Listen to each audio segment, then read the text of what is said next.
आप वीओए पाकिस्तान देख रहे हैं। भारत के पाकिस्तान पर हमले के बाद क्या जंग रुक गई? ये एक सवाल है। नहीं, बिल्कुल नहीं। ऐसा बिल्कुल नहीं है। जो हमने सोचा है ऐसा बिल्कुल नहीं होने वाला। मैं आगे चलकर आपको तमाम सूरत-ए-हाल से आगाह करता हूं। जो अहम तरीन खबर है उससे भी आगाह करता हूं। लेकिन मेरी आपसे वही गुजारिश के मेरे चैनल को लाइक करें, सब्सक्राइब करें और कमेंट सेक्शन में अपनी राय का इज़हार ज़रूर करें। बहुत बड़ी खबर है कि भारत ने पाकिस्तान पर, आपको याद होगा कि तकरीबन 48 और पहले जो है भारत ने पाकिस्तान पर हमला किया, पाकिस्तान की सॉवरेनिटी पर वैलिएट करते हुए हमला किया, सॉवरेनिटी पर अटैक किया, तो मसाजिद को हिट किया, कुरान पाक की बेहुरमती की और पाकिस्तान में आम सिविलियन को टारगेट किया। तो उसके बाद भारत ने पाकिस्तान पर अब ड्रोन जंग मुसल्लत कर दी है। पाकिस्तान पर ड्रोन हमला कर दिया है। पाकिस्तान के मुख्तलिफ शहरों में भारत ने तकरीबन 2 दर्जन से ज्यादा ड्रोन यानी छोड़े हैं और पाकिस्तान की यानी फोर्सेस ने उनको टारगेट किया, निशाना बनाया है, तबाह कर दिया है। या बाज़ जगहों पर जो ड्रोन है वो गिरे हैं और लोग उसमें जो खबरें मिल रही हैं तकरीबन इसमें एक शख्स की जान गई है और 6 से 7 लोग जख्मी हुए हैं। भारत ने बड़ी तादाद में पाकिस्तान पर अब ड्रोन से अटैक कर दिया है। तकरीबन 3 ड्रोन लाहौर के जो वाल्टन रोड है या ओल्ड एयरपोर्ट यानी रोड है उस एरिया में गिराए गए हैं। वहां पर भी जो खबर है कि 4 पाक आर्मी के जवान जख्मी हुए हैं। भारत ने यूं समझें कि जो पाकिस्तान में सोचा जा रहा है, पाकिस्तान ने 48 घंटे के अंदर अंदर जो रिटेलिएट इतनी बड़े पैमाने पर नहीं दिया। पाकिस्तान के पास यानी अब हक भी है कि जो भारत ने हमारी सॉवरेनिटी को वायलेट करते हुए 24 से ज़्यादा मिसाइल दागे हैं, धमाके किए हैं, यानी मासूम लोगों को टारगेट किया है, लोगों को शहीद किया है, मसाजिद को टारगेट किया है। तो अब भारत ने, हमने जो सोचा था कि भारत कुछ नहीं करने वाला, बिल्कुल ऐसा नहीं है। भारत ने पाकिस्तान पर ड्रोन अटैक कर दिया है। रात भर से ये ड्रोन पाकिस्तान में आ रहे हैं, पाकिस्तान के मुख्तलिफ शहरों में आ रहे हैं। आप नाम लेते जाएं, लाहौर, गुजरावाला, रावलपिंडी, सियालकोट, कराची, सिंध के मुख्तलिफ एरियाज में, मुख्तलिफ शहरों में, तकरीबन तमाम शहरों में पाकिस्तान में, मुल्क भर में ड्रोन, भारतीय ड्रोन को या गिराया जा रहा है या गिर रहे हैं, उससे लोग जख्मी हो रहे हैं, वो नुकसान कर रहे हैं। तो भारत ने यानी बाकायदा तौर पर पाकिस्तान पर जंग डिक्लेयर कर दी है।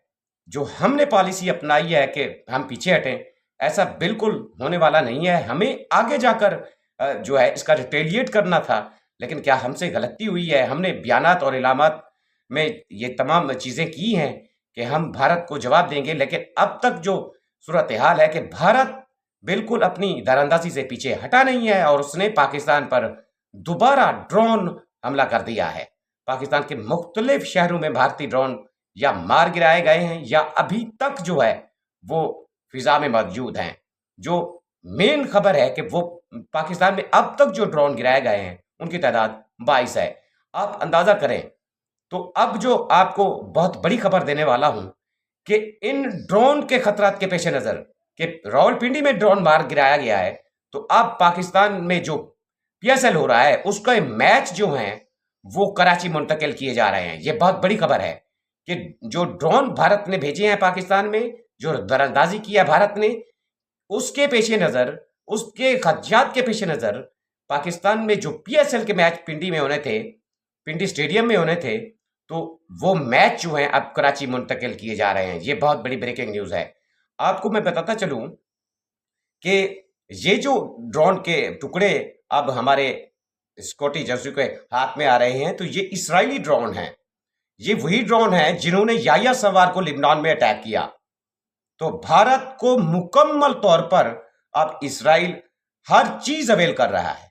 हमें यह देखना होगा कि भारत कितनी बड़े पैमाने पर इकदामात कर रहा है। भारत ने जो इकदामात किए, हम उसके इकदामात को मजाक समझ रहे हैं।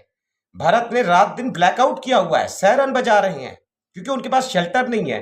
वो किसी बड़ी जंग की तैयारी कर रहे हैं, लोगों को वार्न कर रहे हैं, ब्लैकआउट किया जा रहा है। और अब जो है, जो उन्होंने पाकिस्तान में ये हमला किया, पाकिस्तान के में जो मसाजिद गिराए, लोगों को शहीद किया, मासूम बेगुनाह लोगों को शहीद किया, पाकिस्तानियों को शहीद किया, उसके बाद जो सूरत हाल थी, भारत पैनिक में मुब्तला था, खौफ था भारत में। वहां फ्लाइट कैंसिल हो रही थी, एयरपोर्ट बंद हो रहे थे, ब्लैकआउट भी जारी था। वो खौफ में हलचल थी भारत में कि पाकिस्तान इसका रिटेलिएट करेगा, लेकिन हमने क्या देर कर दिया, ये एक सवाल है। उसके बाद भारत ने दोबारा से दरअंदाजी करते हुए पाकिस्तान पर ड्रोन अटैक करना शुरू कर दिए हैं।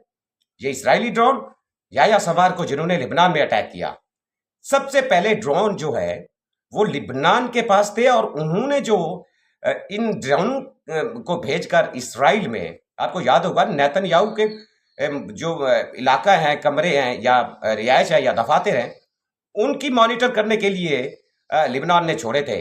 तो आप जो उसके बाद वो जो है ड्रोन, वो इसराइल के एरन डोम सिस्टम को यानी वायलेट कर गए थे, उसको बाईपास करते हुए वो वहां पहुंचे थे। तो उसके बाद उन्होंने जो है कैप्चर किया, उस पर बड़े पैमाने पर इसराइल ने काम किया। तो अब यही अंदाज, यही तरीका और एग्जैक्ट यही सूरत हाल अब पाकिस्तान में है कि यही ड्रोन पाकिस्तान पर छोड़ दिए गए हैं, बड़ी तादाद में छोड़ दिए गए हैं, बड़े खतरा मंडला रहा है। और पाकिस्तान इसके लिए कितनी अलर्ट है। अभी तो ये फिजा में आ रहे हैं और मुख्तलिफ शहरों में पाकिस्तान आर्मी इनको टारगेट कर रही है, या ये खुद गिर रहे हैं। तो इनको पाकिस्तान में भेजने का इंडिया का मकसद क्या है? इंडिया एक छोटे मोटे अटैक के बाद हमने जो ख्याल किया कि चुप करके बैठ जाएगा, ये ऐसा बिल्कुल नहीं है। क्योंकि उन्होंने इस बार जो स्ट्रेटेजी बनाई है, आप उनकी हरकतों को चेक करें कि लॉन्ग टर्म जंग की पॉलिसी है उनके पास। इसराइल ने तमाम स्ट्रेटेजी बनाकर उनको दी है। उन्होंने जो जम्मू कश्मीर का आर्टिकल 370 हटाया था, तो उसके बाद उन्होंने नारा लगाया था कि पीओके। अब वो पीओके तो दूर, गिलगित बल्तिस्तान तो दूर, उन्होंने पूरे मुल्क में वार डिक्लेयर कर दिया है, और पूरे मुल्क के जो छोटे बड़े शायर हैं उन पर ये ड्रोन मार दिए हैं। ये ड्रोन एक बैलिस्टिक, छोटा बैलिस्टिक मिसाइल है। आप अंदाजा करें, इससे नुकसान हो रहा है, ऐसे जान जा सकती है, ऐसे लोग जख्मी हो रहे हैं। सवाल यह बनता है कि क्या ये ड्रोन पाकिस्तान के डिफेंस सिस्टम को बाईपास करके आ रहे हैं? ये हमारे लिए परेशानी की बात होगी। तो इसको कितनी बड़े पैमाने पर जाकर कैप्चर करना होगा पाकिस्तान को। जो हमने सोचा था, ऐसा बिल्कुल नहीं होने वाला। हमने जो पॉलिसी अपनाई कि हम पीस चाहते हैं, हम बिल्कुल पीस चाहते हैं। क्योंकि भारत ने, आप अंदाजा करें कि भारत ने अगर पीस की बात करनी है तो बिल्कुल हम पीस चाहते हैं। भारत ने तो बिल्कुल ऐसा नहीं किया। उन्होंने हमारी मसाजिद को टारगेट किया, कुरान पाक की बेरुमती की, मासूम पाकिस्तानियों को शहीद किया। और उसके बाद भारत ने जो नीलम झेलम प्रोजेक्ट है उसको नुकसान पहुंचाया, नौसरी डैम को टारगेट किया। तो अब जो भारत इकदाम कर रहा है, इंडस वाटर ट्रीटी जो मायदा है, उसको वो नहीं मानता, पानी पाकिस्तान का रोक रहा है और पाकिस्तान पर हमला कर चुका है। तो हमारे पास मौका था कि हम जाते, और जो उनका अभी भी मौका है कि हम जाते, उनके जो S-400 मिसाइल सिस्टम है उसका बाईपास करते, हम अपनी कैपेबिलिटी बताते, क्योंकि वो हमारे पास कैपेबिलिटी है, कैपेसिटी है, हम ऐसा कर सकते हैं। हम जाते वहां, बजाय के सिविलियन को टारगेट करते, हम उनके आर्मी बेसिस को, यानी आर्मी के बेसिस को टारगेट कर सकते थे। लेकिन क्या हमसे देर हो गई, ये एक सवाल बनता है। लेकिन भारत लॉन्ग टर्म पॉलिसी के साथ पाकिस्तान पर जंग मुसल्लत कर चुका है, वो पीछे हटने वाला नहीं है। इस सिलसिले में बहुत बड़े पैमाने पर फैसले लिए जाएं। आज भी एक अहम मीटिंग वजीर आजम शहबाज शरीफ साहब बुलाने जा रहे हैं, और ये बड़ी कितनी अलार्मिंग पोजीशन है कि हमारी जो फ्लाइट्स हैं वो कितनी मुतासिर हो रही हैं। कभी हमें फिजाई हदूद बंद करनी पड़ती है, कभी खोलनी पड़ती है। और अब पाकिस्तान ने भी, लगता है थोड़ा सा पाकिस्तान ने भी सोच लिया है कि इस्लामाबाद में अब सायरन की ड्रिल की जा रही है, क्योंकि भारत बड़े पैमाने पर वहां कर रहा है। ब्लैकआउट कर रहा है, सायरन कर रहा है, बजा रहा है, क्योंकि भारत को पता है, लोगों को वार्न कर रहे हैं वो कि बहुत बड़ी जंग भारत पाकिस्तान पर डिक्लेयर कर चुका है, लेकिन हमें पता नहीं, जो उनकी हरकत बता रही है। लेकिन अब बहुत बड़े पैमाने पर हमें भी सोचना होगा कि भारत की जवाब पे हमें जवाब देना होगा। ये ना हो कि कहीं ये गेम हमारे हाथ से निकल जाए या देर हो जाए।